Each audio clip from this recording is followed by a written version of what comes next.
May the words of my lips, the meditations of our hearts be always acceptable in your sight. God, our strength and our Redeemer, in the name of the Father, and the Son, and the Holy Spirit. Amen. This week was one of those weeks where I had my sermon all planned out. I knew exactly what I was going to preach on. I had our senior warden and our stewardship chair asking me about my approach to preaching on stewardship. And I told them, well, I don't just do it during the pledge campaign. Because as I said before, during the announcement, stewardship is every day of our lives. But, every now and then, the lectionary gives us something to go with and to speak to at different times throughout the year that call our minds back to that.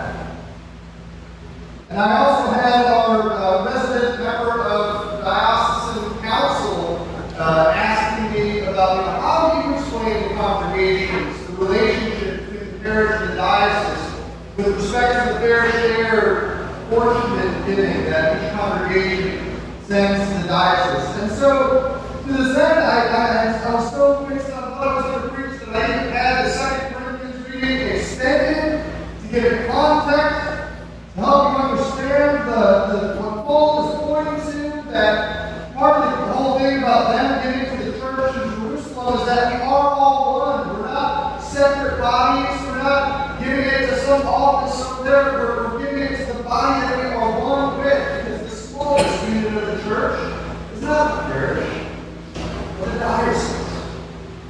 That's made up of all of us. So that was some of the direction I was going to go with.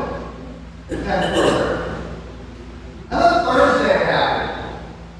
We're at the clergy conference in Greensboro. And the speaker that we had that day was Bishop Victoria Matthews. She's Canadian, but she spent time as the diocesan bishop of the Diocese of Christchurch in New Zealand and Manitoba. During the time she was bishop, I actually didn't know about this. You may remember around 2010 and the years following, there was a span of 2-3 years where they were rocked repeatedly by earthquake and aftershock after earthquake and aftershock. Thousands of earthquakes and aftershocks that tore lives apart, destroyed homes, businesses, schools, even their own churches in that diocese, even the cathedral, where Bishop Matthews sat as a symbol and presence, sign of her authority as their bishop. She focused with us on Thursday on experiences of trauma in our lives, in the lives of the church. She used her experience with the earthquakes as a way of speaking about what we have all gone through this pandemic. Many people around us, perhaps many of you, whether you realize it or not, in this last 16 months, have undergone some degree of trauma with how much all of our lives have been upended.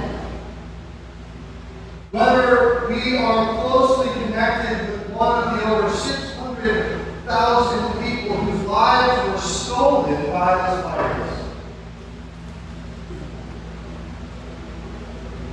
or if we've had less direct connection with the impact of this pandemic on our lives, our labor, and our worship.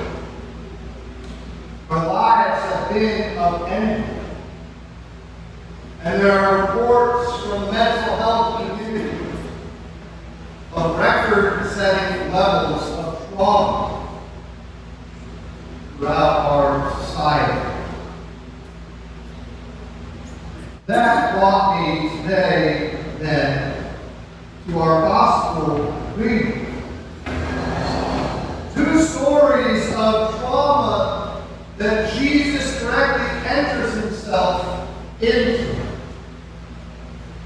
as a source of healing, wholeness, and restoration. See, there's been the trauma that folks have experienced in the disruption and uprooting of their religious lives. Not for a whole year, people were not able to enter their houses of worship in some places, including here, and in some places longer. But we have a story here of this woman with this medical condition that left her utterly isolated from everyone in her community, from all aspects of life. For 12 years undergoing this affliction with this never-ending hemorrhage, she was forbidden from worship, from the synagogue and from the temple. She was forbidden from the household of friends and family. Forbidden from the celebrations of life, and weddings, and mourning together at funerals, because her affliction left her ritually impure, ceremonially unclean, to come into too close a contact with her, to become defiled yourself. Can you imagine 12 years without being touched by another person?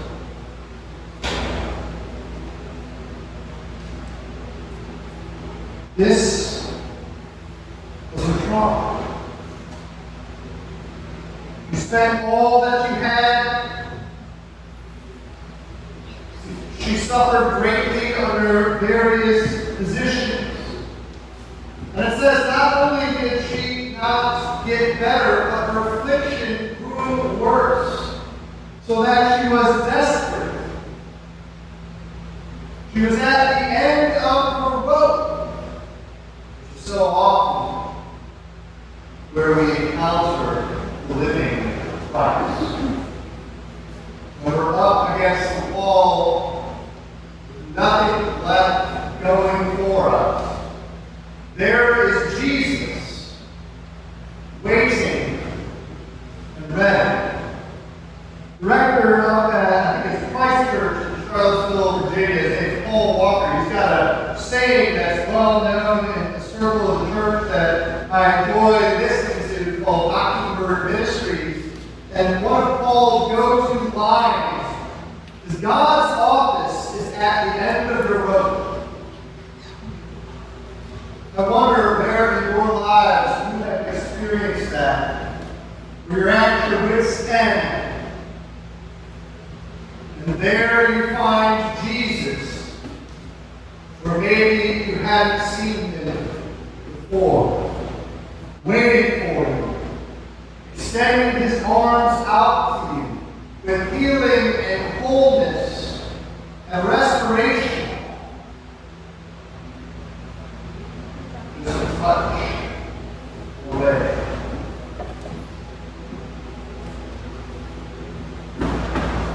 This woman reaches out and touches Jesus and is immediately healed. He steps into her trauma. He sees her. And he affirms her. And he tells her, your faith has made you well. Go in peace. Be healed of your disease. All of this happens in the middle of another trauma. That of a parent with a sick and dying child who's at his wit's end, who does not know what to do, who is living in fear at the loss of his daughter, and he sees Jesus as the only help and salvation that he and his family have.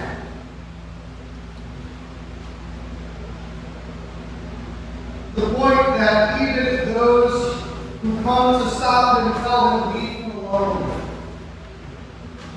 His daughter is already dead. The pain and the anguish that he must have felt at those words, that he even felt in anticipatory grief as he went to seek out Jesus for one last hope, is one I have seen up close.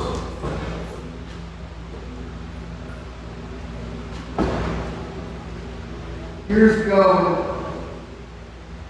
in 2014, I was a chaplain intern at a hospital in the town that Michelle and I actually moved here from, Pontiac, Michigan. I got a call to go to one of the trauma rooms in the emergency department. Because a young mother and father has found their 3-year-old little girl in the bed.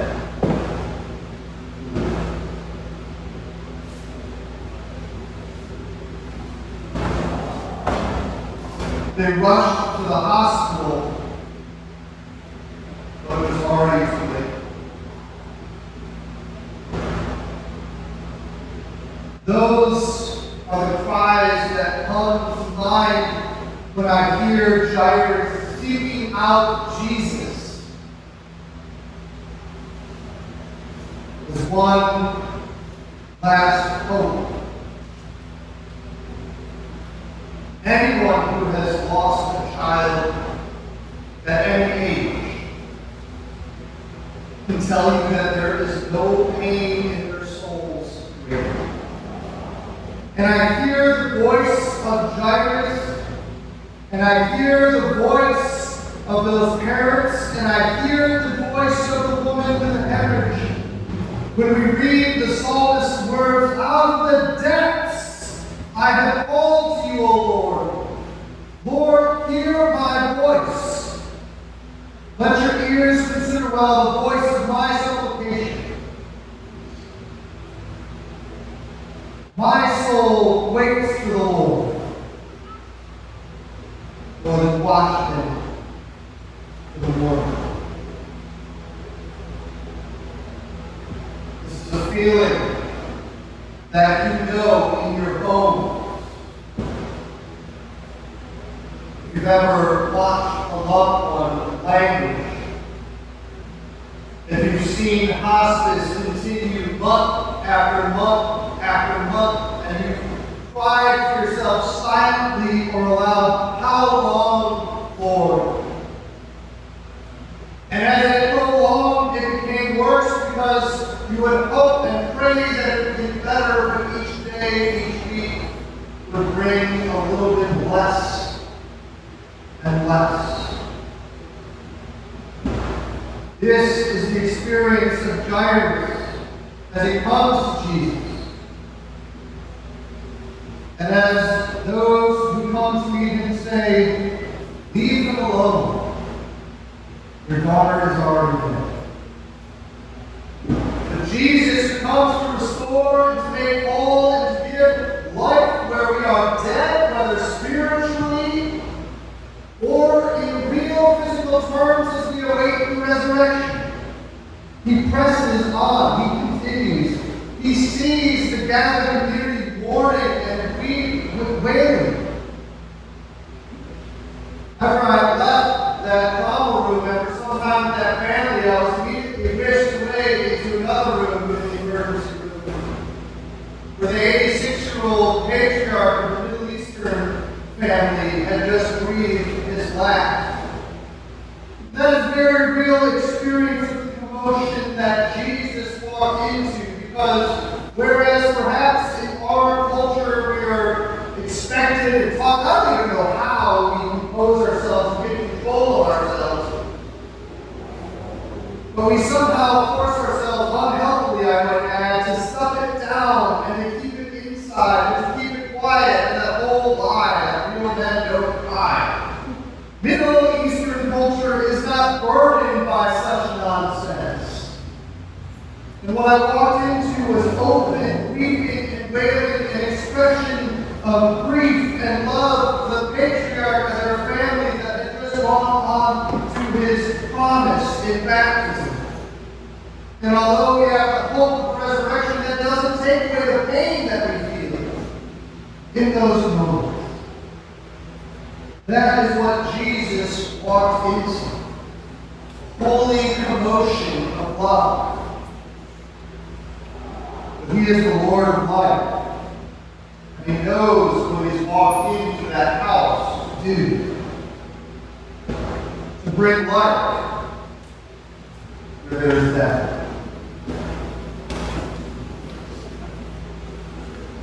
Goes this little girl. Takes her by the hand. He speaks to her. Talitha kum. Little girl.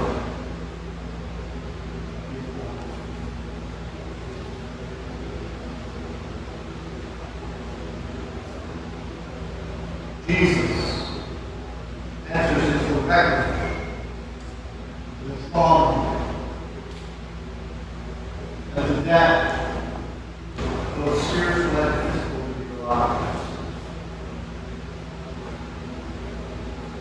He takes you by the hand, and he speaks those words, Talitha kum. Little girl, get up.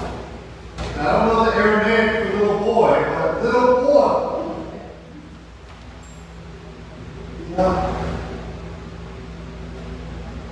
Where there is death, there is then life. Where there is pain, where there is trauma, where there is acute infection, there is restoration, there is healing, there is plenty of redemption. This last year, as we have witnessed so much trauma and maybe experienced some of our own, have you been aware of where Jesus has stepped into yours, raised you up? And in his redemption of our trauma, perhaps he makes us just a little bit more awake and aware of the trauma of those around them, our neighbors, strangers, whether it's the trauma of the pandemic, whether it's racial trauma, the effects placed upon the lives of groups of people, our brothers and sisters, our family in Christ, who have historically or to this day been oppressed and marginalized.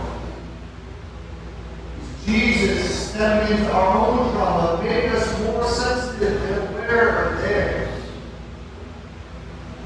so that we too may step in for our brothers and sisters in healing. And with Jesus and in the Spirit of Jesus, take them by the hand. Say, Talitha,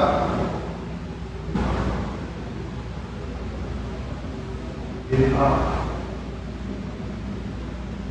Where there has been death, let there